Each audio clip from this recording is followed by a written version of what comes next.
First of all, the first thing I want to tell you is that friendship can be tough. It can be like very, very tough. Hmm, hmm. Friendship is like what makes a human being's life interesting. In my words, I feel like it's the most interesting part of being alive.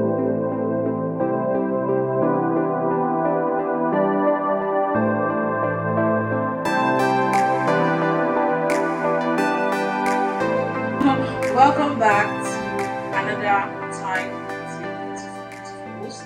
I'm Gracious-Esther. You can also call me the B Vibes Woman. I release content on personal development, relationship building, and a little bit of lifestyle. If you haven't subscribed yet, please click on that red button that says subscribe. Yes, down there that says subscribe. Give this video a thumbs up and do well to share.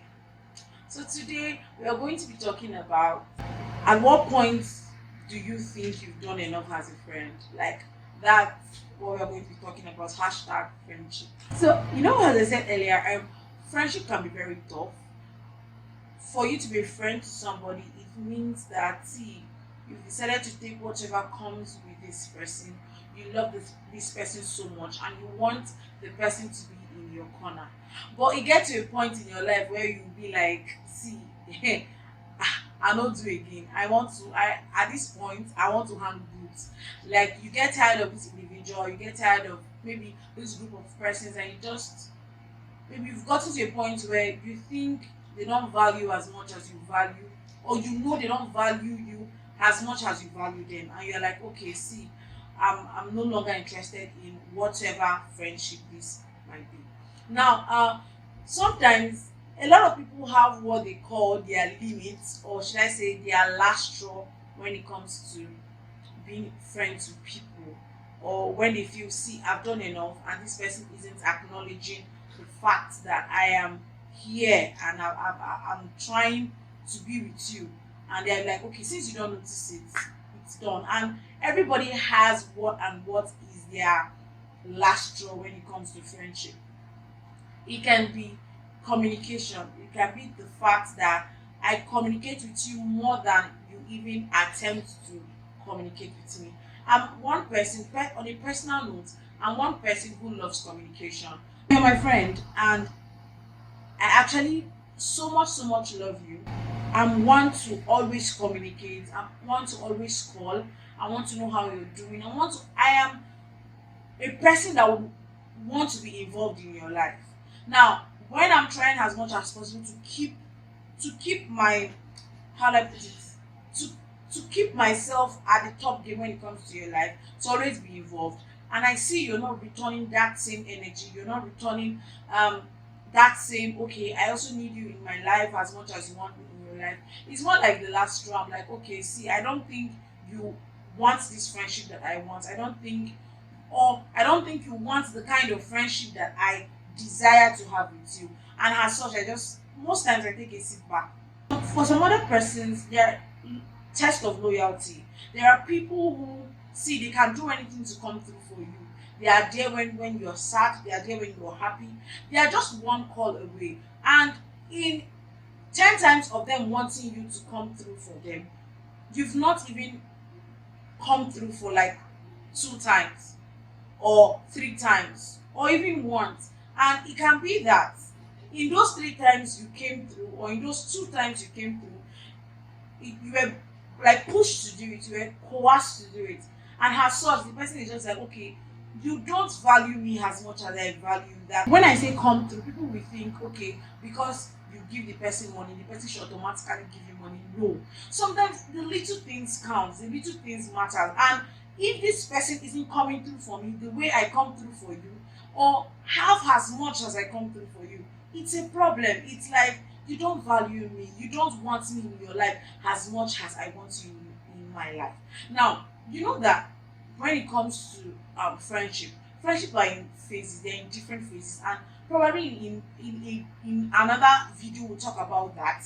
But there are people who you don't talk to for a year and you're fine.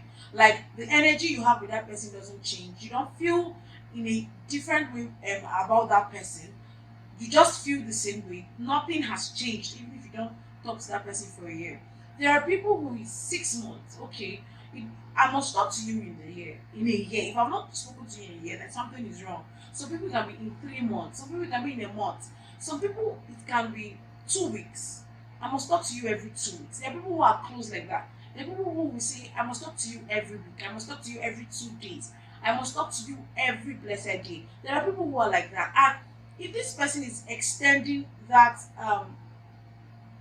should I say, that loyalty, that communication, that assurance of sense of belonging to you, they are telling you you belong to me, and you're not returning the energy of, see, I value it, I value you in my life as much as you've extended this hands of friendship.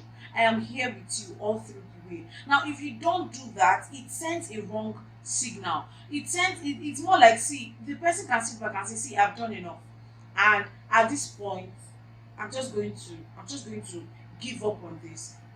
Now, some people, it can be honesty. There are people who, see, they will come through for you. See, they can call you 50 times a day, but they are not honest. Now, sometimes it's the fact that you're not honest, and that's the last straw for someone. And the person is like, see, I can't continue. I can't keep up. I can't continue with this person. I can't continue with having this person in my life. The person is not honest. How do I know that this person is with me for real? And I have tried my best to be honest with this person, but you are not honest. So the person gets to a point where, see, you get to a point where you're like, okay, I can't deal with this person's dishonesty anymore. Now, the fourth can be the fact that you can't, and this other person can't keep things to him or herself. Now, you tell this person things, and the person goes to tell other people, and you're like, there should be a bond of secrecy when it comes to friendship. And if you're not able to keep certain things I tell you private, then it's a problem. Is that you don't value the things I tell you. You don't value I keep saying it, you don't value the fact that I can tell you things that you shouldn't tell people. Or when I communicate things to you, they're not things that people should also know about. No matter how insignificant they seem to you, no matter how insignificant you feel about it. Maybe you feel that these things, I can tell somebody, it doesn't matter, and then you just say it. It can be that part of you not being secretive, like you don't know how to be private about issues concerning your friend. Now, a lot of persons will say that friendship is not a give and take, but I stand to be corrected. Friendship is a give and take situation. As much as there is no take this, I take this, but unconsciously you have to return the favors this your friend have given to you, like not in the same way, but you have to show this person that I care as much as you care for me. So friendship is actually a give and take. Now, there are persons you don't expect it, but that is why I said there are people you don't talk to for a year and you don't feel indifferent about the situation. There is no problem about it. People are still good. But there are people you can't spend 2 days or a week without talking about, because there is a bond that has been built with this person. Now, if this person is not returning the same energy, it's a problem. So it's actually a give and take situation.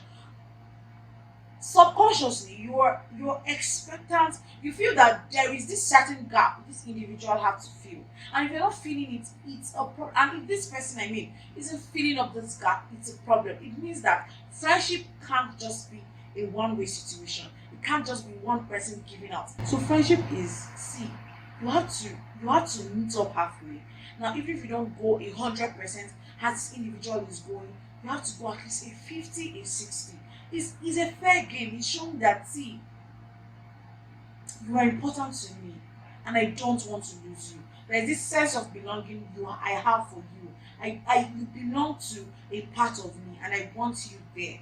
You understand? I want you there. Now, personally, most of the time when I get to that point of a last straw, of where I feel you're not returning the same energy, probably not just in communication, in other things. There are a lot of boxes you need to tick when it comes to friendship to know if this person is coming through for you, or if you as an individual you've done enough as a friend for this person. Now, when you tick those boxes, someone like me, when I tick those boxes and I see that I have actually done a lot, I've done enough for you, and you are not appreciative, you're not appreciating, you're not returning back. Appreciation can also be a way of meeting me halfway, and I'm not seeing the appreciation, I'm not seeing that you value me in your life.